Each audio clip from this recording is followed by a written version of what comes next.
Good morning students. Class 6 English का हमने chapter number 6 Malala Yousafzai का क्वेश्चन आंसर्स कंप्लीट कर लिया है। तो आज हम एक्सरसाइज में करेंगे ग्रामर। तो ग्रामर पोर्शन आप लोग देख लीजिए पेज नंबर 66 पर। तो ग्रामर में आज हम पढ़ेंगे वर्ब के बारे में, वर्ब के दो टाइप्स के बारे में, transitive verb and intransitive verb. तो वर्ब आप लोगों को पता है कि वर्ब किसे कहते हैं, एक्शन वर्क डन, जो काम हम करते हैं उन्हें कहते हैं वर्ब कहते हैं। तो वर्ब के यहाँ पे दो टाइप्स दिए गए हैं, एक है ट्रांजिटिव वर्ब और दूसरा है इंट्रांजिटिव वर्ब। तो आप लोग यहाँ पे एग्जाम्पल 1 में देख लीजिए, Malala love learning new things. Malala love learning new things. तो यहाँ पे इस सेंटेंस में मलाला जो है उसे पसंद है क्या करना, नई चीज़ें पढ़ना। तो इन सेंटेंस 1 द एक्शन लव्ड, यहाँ पे वर्ब जो है हमारा है loved is directed eight learning new thing. Learning new things verb depend है किस पर, दूसरे ऑब्जेक्ट पर। तो लर्निंग न्यू थिंग्स जो है वो ऑब्जेक्ट है, वर्ब लव्ड है।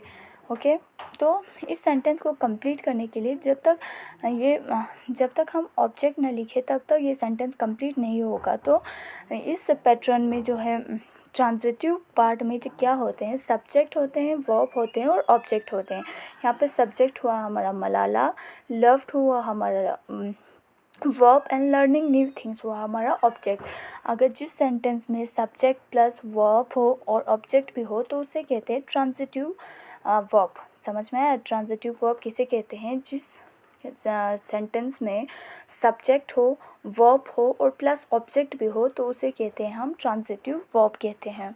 और मलाला दूसरे में देख लीजिए आप लोग, मलाला स्माइल्ड। यहाँ पे सिर्फ मलाला है हमारा ऑब्जेक्ट, सब्जेक्ट एंड स्माइल्ड है हमारा वर्ब। तो यहाँ पे सब्जेक्ट और वर्ब ही है, तो इस पैटर्न को कहते हैं हम, ऐसे सेंटेंस को कहते हैं इंट्रांजिटिव वर्ब कहते हैं।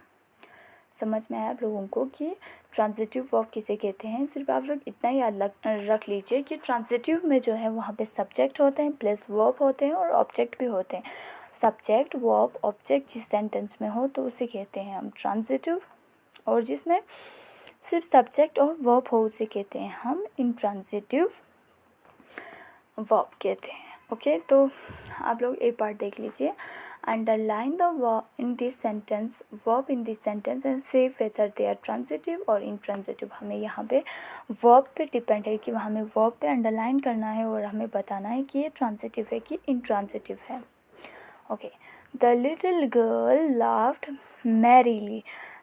छोटी सी जो लड़की थी वो हंस रहा था धीरे धीरे, मैरीली बहुत ब्यूटीफुली हंस रहा था। तो यहाँ पे जो है laughed, the little girl laughed, और यहाँ पे कोई भी सब्जेक्ट नहीं है। तो आप लोग यहीं पे देख लीजिए, द लिटिल गर्ल हो गया हमारा सब्जेक्ट एंड लाफ्ड मैरीली हो गया हमारा वर्ब। तो इसलिए ये सेंटेंस क्या हुआ हमारा intransitive verb. Pranav lost his key, Pranav हुआ हमारा सब्जेक्ट, लॉस्ट हुआ हमारे यहाँ पे वर्ब एंड हिज की हुआ, कीज हुआ हमारे यहाँ पे ऑब्जेक्ट। तो इसलिए यहाँ पे सेकंड में आएगा ट्रांजिटिव टी, फर्स्ट में आएगा इंट्रांजिटिव आई टी, सेकंड में आएगा ट्रांजिटिव। तो थर्ड में देख लीजिए द ऑडियंस क्लैप्ड। तो ये हमारा हुआ इंट्रांजिटिव, यहाँ पे कोई भी हमारा ऑब्जेक्ट नहीं है। तो यहाँ पे द ऑडियंस हुआ हमारा ट्रांजिटिव, वर्ब हुआ सब्जेक्ट एंड क्लैप्ड हुआ हमारा वर्ब। तो इसलिए यहाँ पे हुआ हमारा I T intransitive verb. I can not find my bag. तो यहाँ पे बैग हमारा ऑब्जेक्ट भी है तो हमारा ट्रांजिटिव। थर्ड हमारा इंट्रांजिटिव, फोर्थ हमारा ट्रांजिटिव, इसी तरह फिफ्थ हमारा ट्रांजिटिव, सिक्स्थ हमारा इंट्रांजिटिव, 7 हमारा ट्रांजिटिव, 8 हमारा ट्रांजिटिव। तो हो गया ना, ये कंप्लीट है ये सब ये वाला पोर्शन। तो बी पार्ट देख लीजिए, circle the object in this sentence. यहाँ पे जो जो भी ऑब्जेक्ट्स है हमारा उन्हें हमें सर्कल करना है। The lion catch a deer. तो यहाँ पे डियर जो है द लॉइन है हमारा सब्जेक्ट, कैच है हमारा वर्ब एंड डियर है हमारा ऑब्जेक्ट। तो पहले में हमारा जो सर्कल आएगा वो अ डियर। तो Rubina and Meera played football, वो लोग किसके साथ खेल रहे हैं, फुटबॉल के साथ। तो फुटबॉल हुआ रहा हमारा object. I heard a noise, मैंने एक मैंने नॉइस सुना, शोर सुना, तो शोर हुआ हमारा object. The kitten heard it mouse, mouse हुआ हमारा object. Maya wrote an email, Maya ने ईमेल लिखा, क्या लिखा, ईमेल, ईमेल हुआ हमारा object. They visit Hyderabad, Hyderabad हुआ हमारा ऑब्जेक्ट। ओके, तो आप लोगों को समझ में आया कि ऑब्जेक्ट किस किस में यहाँ पे सर्कल करना है। पहले में डियर, दूसरे में फुटबॉल, तीसरे में नॉइस, चौथे में पाउस एंड पांचवे में ईमेल एंड सिक्स्थ पार्ट में हमारा हैदराबाद। ओके, तो ये पार्ट हमारा कंप्लीट हुआ। तो नेक्स्ट देख लीजिए आप लोग। हाँ, वोकैबुलरी, वोकैबुलरी में हमें यहाँ पे एक्सप्रेशन और उनके मीनिंग्स के बारे में हमें पढ़ना है। जैसे कि rise your voice, rise your voice means क्या है, अपना आवाज़ उठाओ, अपनी किसी चीज़ के लिए क्लियर करने के लिए अपना आवाज़ उठाने को कहते हैं राइज योर वॉइस।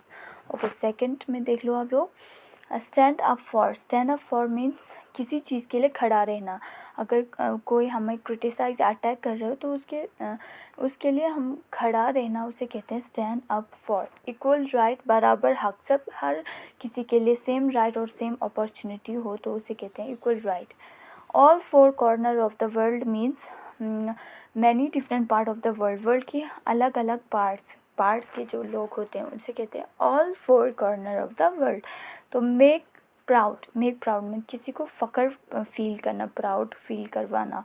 तो to do something to make proud of you, अपने आप पे फ़ख्र फील करने के लिए कुछ चीज़ करना, उसे कहते हैं मेक प्राउड। तो इस तरह से आप लोगों को ये एक्सप्रेशन जो है यहाँ पे बढ़ना है।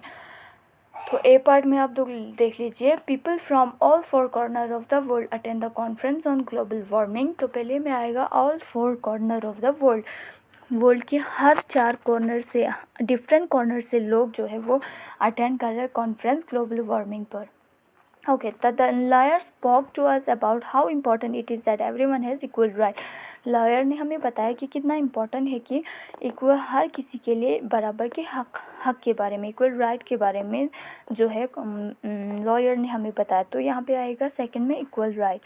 The speaker ask us to, speaker ने हमें बताया कि raise you our voice for the thing we believe in, हमें अपनी आवाज़ उठानी है, जो जिस चीज़ में हम बिलीव करते हैं उस चीज़ के लिए अपनी आवाज़ उठानी है। She make proud when she won the student of the year award. तो उसने प्राउड फील किया जब, उसने प्राउड फील करवाया जब उसने student of the year award उसने हासिल किया, तो जीता। तो my parent had taught me, मेरे पेरेंट्स ने मुझे सिखाया कि अगर दूसरे लोग को कोई बुली कर रहा हो, परेशान कर रहा हो, तो स्टैंड अप फॉर, उसके लिए खड़ा रहना है। स्टैंड अप फॉर लास्ट में आएगा, स्टैंड अप फॉर। तो ये एक्सरसाइज कंप्लीट हुआ हमारा ग्रामर। आप लोग ये कॉपी पर लिख लीजिए। अगर कुछ समझ नहीं आया तो इसमें